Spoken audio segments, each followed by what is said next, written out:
Mari kita lanjutkan cerita sebelumnya. Bab 988. Makam ayah mertua dan ibu mertuanya sudah dipindahkan oleh orang-orang itu. Olivia dan kakaknya tidak tahu dipindahkan kemana. Tujuan orang-orang itu adalah supaya Olivia dan Odelina tidak bisa mengunjungi makan orang tua mereka, lalu menyuruh Bobby mengunjungi makan itu sebagai anak laki-laki. Dengan begitu, Bobby bisa mewarisi rumah itu dengan terang-terangan. Setelah orang tuanya diungkit, Olivia jadi sedih. Stefan meraih tangannya dan menghiburnya.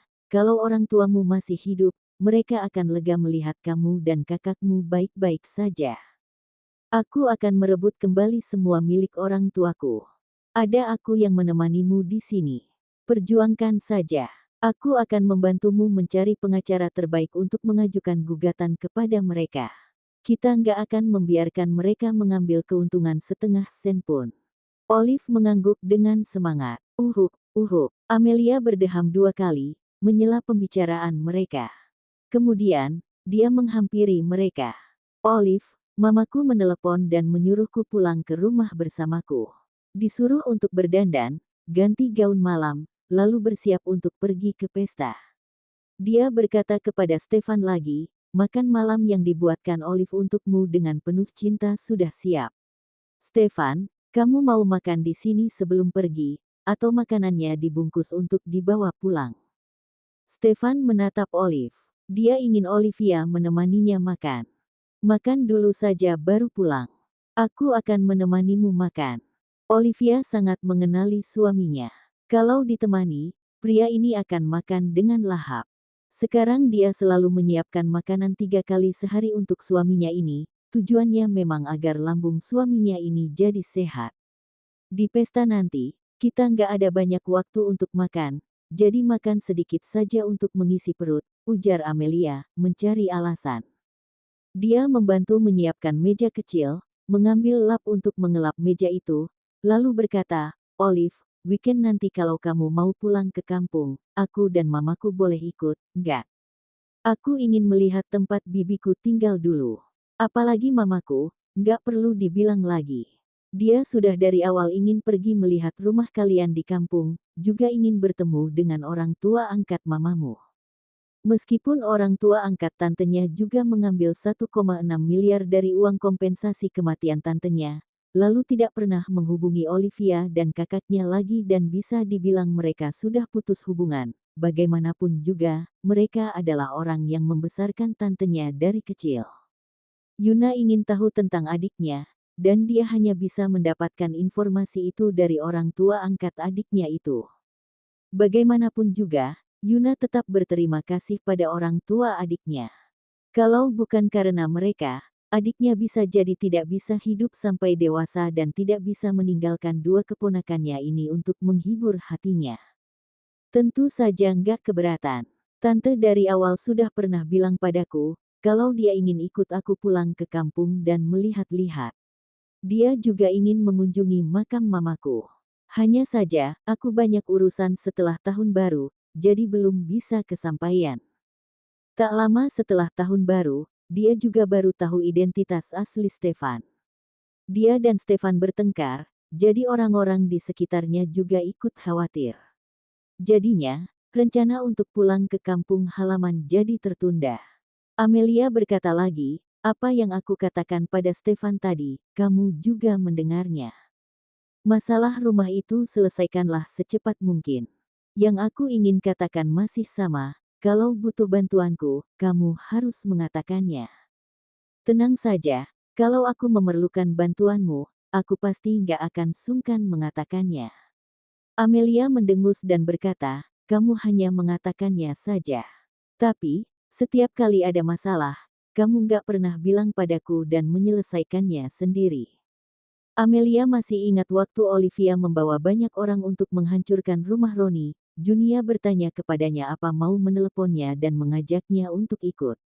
Namun, Olivia bahkan tidak pernah memberitahunya. Dia jadi melewatkan hal yang sangat menarik. Bab 989. Olivia menyeringai, melangkah maju dan memeluk Amelia, lalu membujuk wanita itu, kakak yang baik, jangan marah.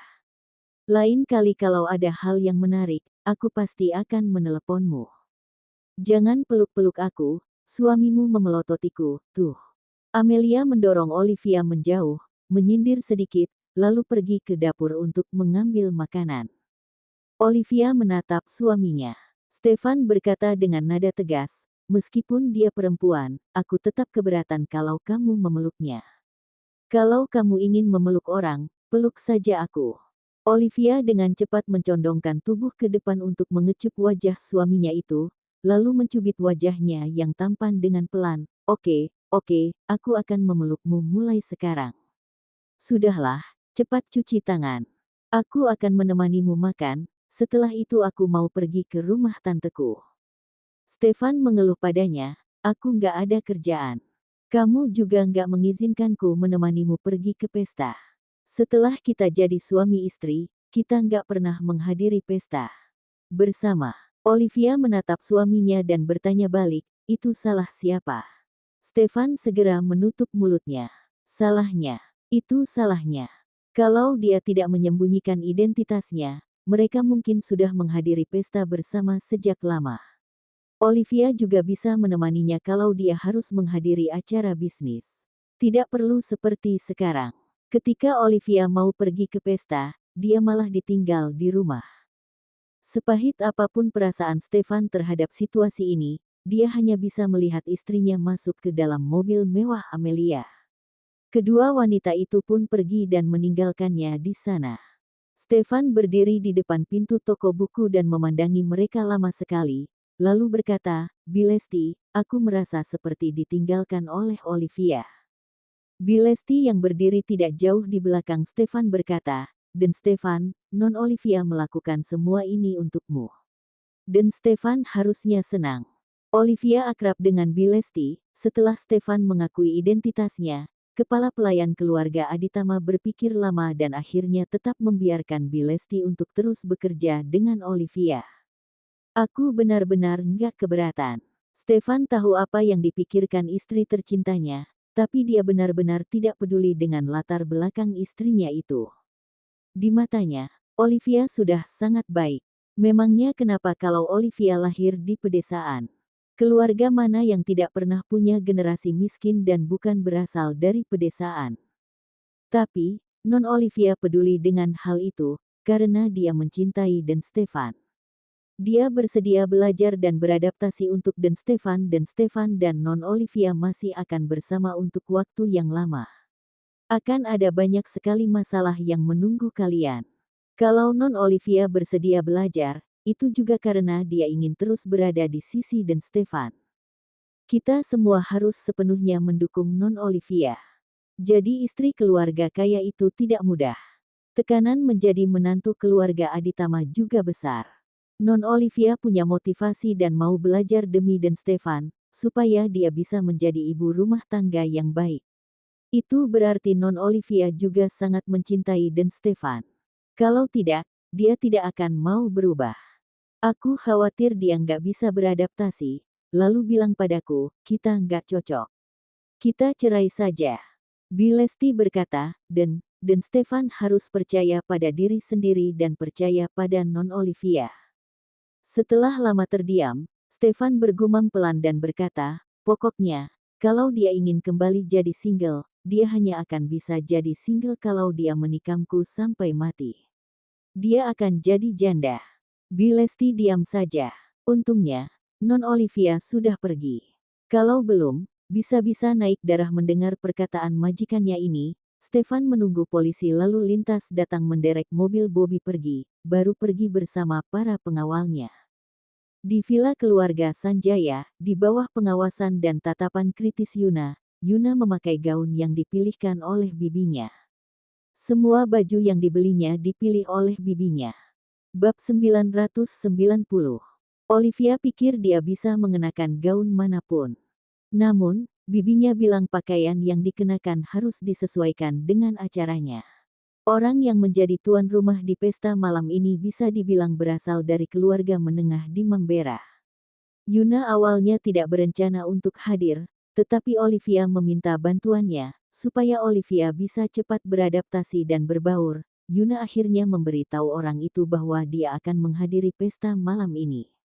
Karena ini bukan pesta yang diadakan keluarga yang berasal dari kalangan atas, mereka tidak perlu berdandan terlalu mewah. Jadi, gaun malam yang dipilih Yuna untuk Olivia bukanlah gaun yang sangat mewah. Olivia memiliki tubuh yang langsing dan paras yang cantik. Auranya juga menarik. Jadi, gaun manapun yang dia pakai bisa menonjolkan kecantikan alaminya. Setelah Olivia memakai gaun itu, Yuna memujinya dan berkata, "Olive, kamu memang sudah dari sananya cantik.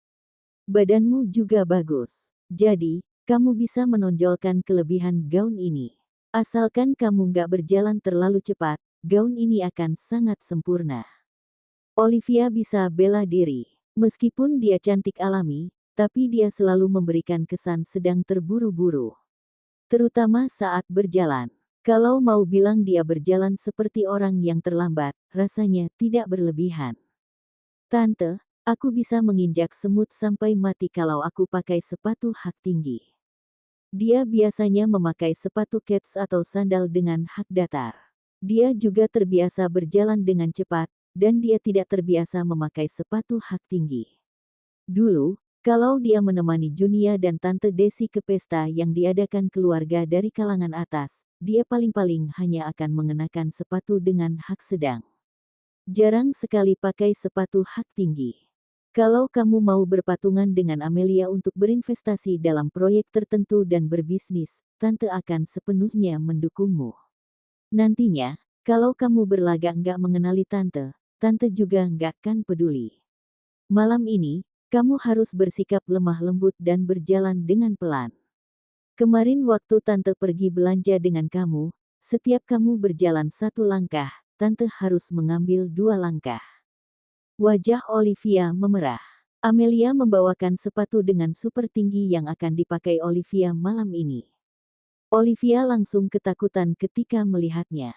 Dia berkata kepada Amelia dan Tante Yuna, "Tante, Amelia, kalau aku pakai sepatu ini, aku rasa aku jalan saja nggak bisa.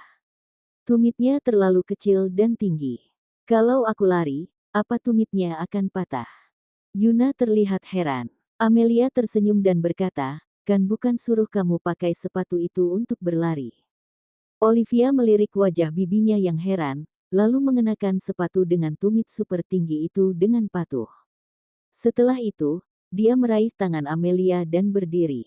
Setelah berjalan dua langkah, dia rasanya ingin sekali melepaskan sepatu itu. Dia sangat merindukan sandalnya. Pakai sepatu ini turun ke bawah, lalu kelilingi halaman depan beberapa kali. Dijamin kamu pasti bisa terbiasa memakainya. Setelah itu, kita baru pergi. Yuna terlalu fokus membantu Olivia memilih pakaian dan sepatu hari itu, sampai lupa menyuruh Olivia belajar dan membiasakan diri untuk mengenakan sepatu hak tinggi. Olivia menjulurkan lidahnya dengan tenang, tidak berani melawan, lalu berjalan keluar ruangan dengan patuh dan hati-hati. "Ma, aku temani Olive." Amelia sangat bersimpati pada Olivia, lalu mengikuti Olivia keluar sambil tersenyum. Setelah keluar dari kamar, Amelia melihat cara berjalan Olivia yang sambil berpegangan pada pegangan tangga dengan ekspresi simpati, lalu berkata, "Kamu yang meminta ini. Kamu bisa meminta bantuan yang lain, tapi malah mencari mamaku. Mamaku itu orang yang paling mementingkan etika. Dalam hal ini, dia bisa dibandingkan dengan ratu di kerajaan. Kalau kamu nggak berjalan dengan baik, dia akan bilang, 'Olive, coba sekali lagi.'" Olivia diam saja. Kalau dia tidak meminta bantuan tantenya, dia harus meminta bantuan siapa lagi? Kalau dia harus benar-benar pergi bersama Stefan ke suatu pesta, kalau dinilai dari bagaimana Stefan menyayanginya, pria itu bahkan tidak akan mengatakan ada sesuatu yang salah dengannya ketika dia keluar hanya mengenakan sepasang sandal. Lagi pula, pestanya masih lama. Kamu pelan-pelan saja berlatih berjalan dengan sepatu itu. Amelia tersenyum dan berkata, "Aku akan menemanimu." Bab 991. Setelah turun ke bawah, Olivia khawatir lantainya terlalu licin, dan dia semakin berhati-hati saat berjalan. Aksa dan Tiara baru saja masuk dari luar. Tiara sedang hamil. Dia pulang ke rumah keluarganya dan makan malam di sana, lalu Aksa pergi menjemputnya setelah pulang kerja. Pasangan itu tertegun melihat Olivia yang sangat berhati-hati ketika berjalan. "Olive, kamu lagi ngapain? Apa kakimu sakit?" tanya Tiara dengan prihatin seraya menghampirinya. Amelia tersenyum dan berkata, "Kak Tiara, lihat sepatu Olive. Dia nggak terbiasa memakai sepatu hak tinggi. Mama menyuruhnya untuk memakai sepatu ini dan pergi keluar untuk berjalan beberapa putaran. Kalau dia sudah bisa berjalan dengan natural, baru bawa dia pergi." Tiara menatap sepasang sepatu dengan hak setinggi langit yang dipakai Olivia, lalu melihat wajah Olivia yang ekspresinya datar. Dia tersenyum dan menepuk bahu Olivia. "Olive, ini memang menyulitkanmu. Tapi, kalau kamu memikirkan Stefan, kamu pasti bisa mengatasinya." Olivia harus berusaha lebih banyak kalau mau bisa berbaur ke dalam lingkaran pertemanan Stefan. Aksa juga datang menghampirinya, melirik ke arah kaki sepupunya itu, tapi tidak mengatakan apa-apa. "Kak Aksa, Kak Tiara, aku keluar untuk berlatih berjalan dulu. Pergilah. Hati-hati, kamu juga memakai gaun malam. Hati-hati, jangan sampai mengotori gaun itu." Tiara mengingatkan sambil tersenyum, karena takut Olivia jatuh. Olivia berjalan dengan lebih hati-hati. Amelia menemaninya keluar rumah. Amelia mengambil video Olivia yang pelan-pelan mulai terbiasa dengan sepatu hak tinggi itu dan mengirimkannya ke Stefan. Sejak mengetahui Olivia adalah keponakan Yuna, Stefan diam-diam mengeluarkan Amelia dari daftar hitam di kontaknya. Sekarang, Stefan jadi bisa menerima video yang dikirimkan Amelia padanya. Setelah mengirim video tadi ke Stefan, dia mengirim pesan lain. "Stefan, Olive sudah berusaha keras untukmu. Aku harap kamu gak akan pernah mengecewakannya dan berbohong lagi padanya selamanya." Stefan menjawab, "Cintaku hanya untuk Olivia seorang." Amelia menatap balasan Stefan itu lama, lalu tidak mengirim pesan balasan lagi. Dia menemani Olivia berjalan santai mengelilingi halaman, sehingga Olivia semakin terbiasa berjalan mengenakan sepatu itu. Ketika melewati gerbang villa, Amelia tiba-tiba menyadari ada beberapa mobil mewah terparkir di gerbang villa besar di sebelah villa mereka. Keluarga yang sudah belasan tahun bertetangga dengan mereka sudah pindah, dan villa itu sudah dijual untuk melunasi utang. Amelia ingin meminta ibunya membeli villa tetangga itu, lalu menghubungkannya dengan villa mereka sendiri. Namun, ketika ibunya menghubungi tetangga lama mereka itu, tetangga mereka bilang villa tersebut sudah terjual. Dia dan ibunya terlambat. Kakaknya yang sudah tahu lebih dulu saja juga terlambat. Amelia dan ibunya heran, siapa yang bergerak begitu cepat. Keluarga Sanjaya saja terlambat saat ingin membelinya. Melihat ada begitu banyak mobil mewah yang terparkir di sana saat ini, Amelia menduga mungkin tetangga baru mereka sedang datang melihat rumah tersebut. Setelah membeli villa, mereka pasti akan merenovasi dan mengubah strukturnya. "Amelia, apa yang kamu lihat?" Olivia datang menghampirinya dan bertanya dengan rasa ingin tahu. "Villa itu dibeli orang. Aku ingin tahu siapa yang membelinya. Keluarga kami terlambat membelinya. Orang itu cepat sekali membelinya. Uang mereka banyak, kenapa nggak beli villa baru saja? Atau beli tanah dan bangun sendiri?" Amelia menyesal tidak bisa membeli villa besar milik tetangganya. Mambera sudah terlalu padat, sampai nggak ada tanah lagi. Sekarang ini susah mau beli tanah yang bagus untuk membangun villa sendiri. Villa-villa kecil di kawasan lain mana bisa dibandingkan dengan villa besar milik kita ini. Bab 992. Villa-villa di kawasan ini semuanya villa-villa besar. Waktu Mambera pertama kali dibangun, orang-orang kaya mungkin sudah membeli tanah yang bagus dulu dan membangun villa besar sendiri. Jadi, orang-orang kaya yang tidak bisa membeli tanah yang bagus, kalau ingin memiliki villa yang lebih besar, biasanya akan membeli beberapa villa kecil dan menggabungkannya. Mereka akan merenovasi villa-villa itu, sehingga menjadi villa yang besar. Amelia terdiam sejenak, lalu berkata, "Betul juga. Jadi, begitu ada rumor kalau villa tetanggaku akan dijual, banyak orang ingin membelinya." Seseorang keluar dari villa besar itu. Itu orangnya. Penglihatan Amelia sangat tajam. Dia langsung mengenali Jonas Ranjani yang dikelilingi oleh beberapa pria berbaju hitam. Olivia terus mengamati pria itu, lalu teringat dan berkata, "Bukankah pria itu putra kelima keluarga Ranjani dari kota Aldimo? Dia sudah punya rumah di Mambera, kenapa dia membeli rumah lagi? Malah sampai mengeluarkan uang yang banyak untuk membeli villa tetanggaku. Yang paling penting adalah, dia mendapatkan informasi itu lebih cepat dari kami, sehingga membelinya lebih dulu." Amelia berkata, "Apa jangan-jangan dia berencana untuk menetap di Mambera?" Jonas hanya bertanggung jawab untuk mengelola bisnis Verda Group yang ada di Mambera. Dia masih akan sering pulang ke Aldimo, karena rumahnya ada di sana. Dia juga punya rumah di Mambera, tapi dia hanya punya satu villa. Kalau dia tidak membeli rumah lagi, orang-orang juga akan merasa itu normal. Bagaimanapun juga, dia berasal dari Aldimo dan masih akan kembali ke sana. Sekarang, Jonas malah membeli villa besar yang seluas lebih dari 1.000 meter persegi. Amelia jadi heran.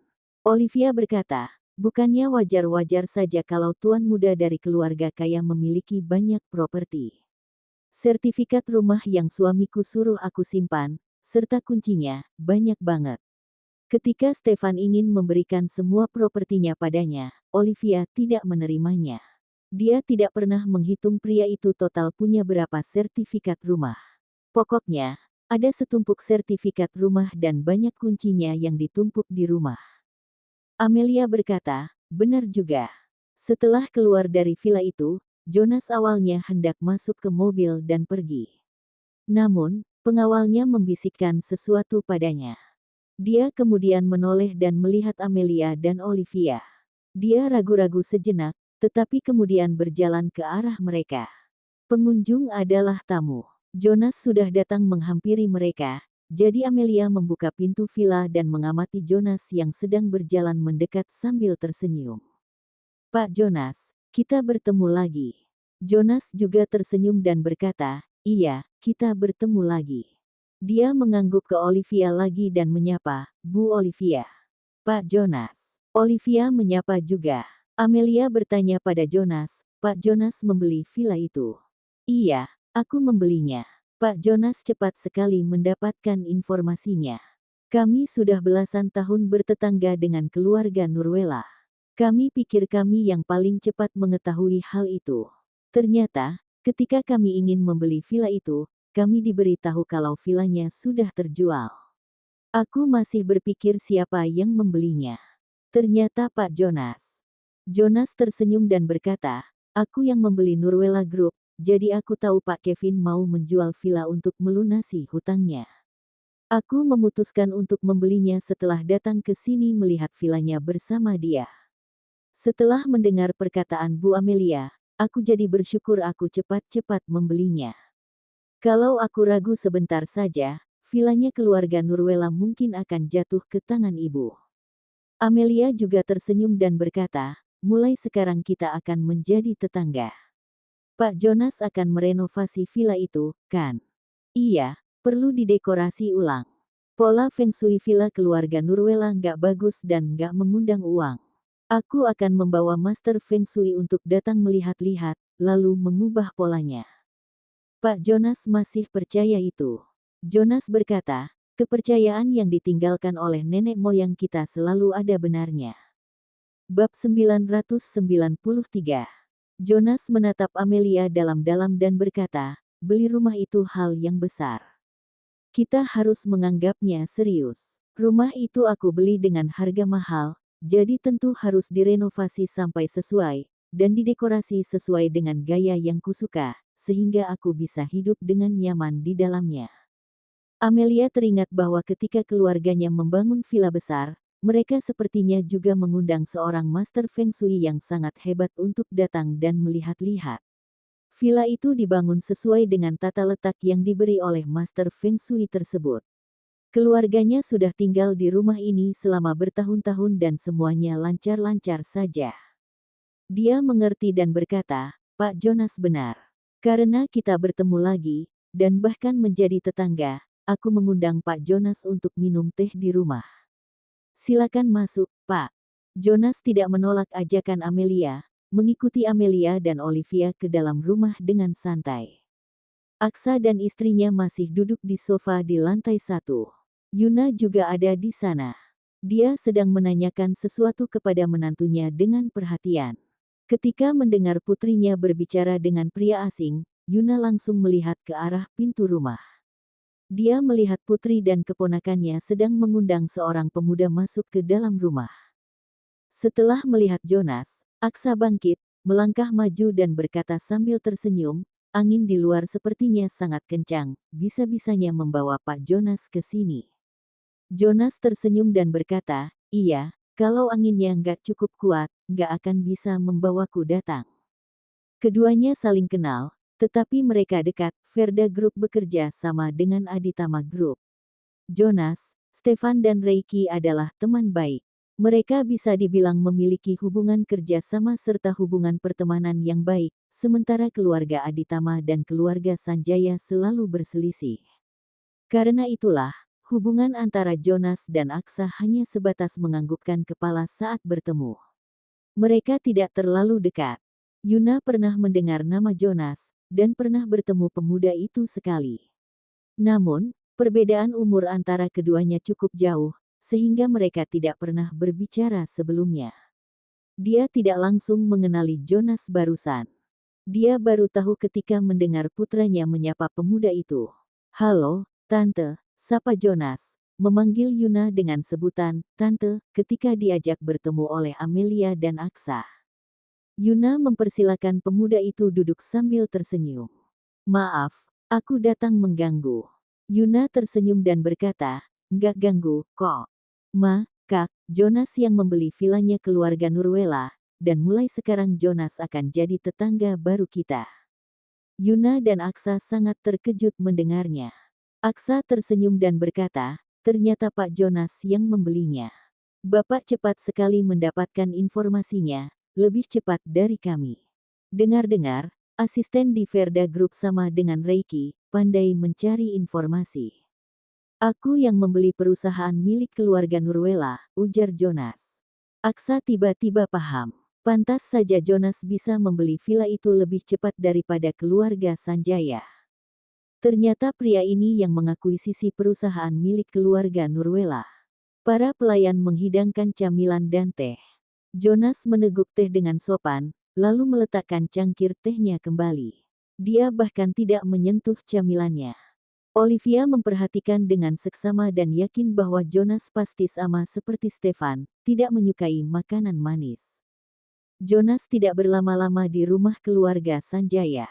Dia hanya menerima ajakan Amelia untuk menyapa yang lainnya. Bagaimanapun juga, mereka akan menjadi tetangga nanti, yang rumahnya hanya dipisahkan oleh tembok.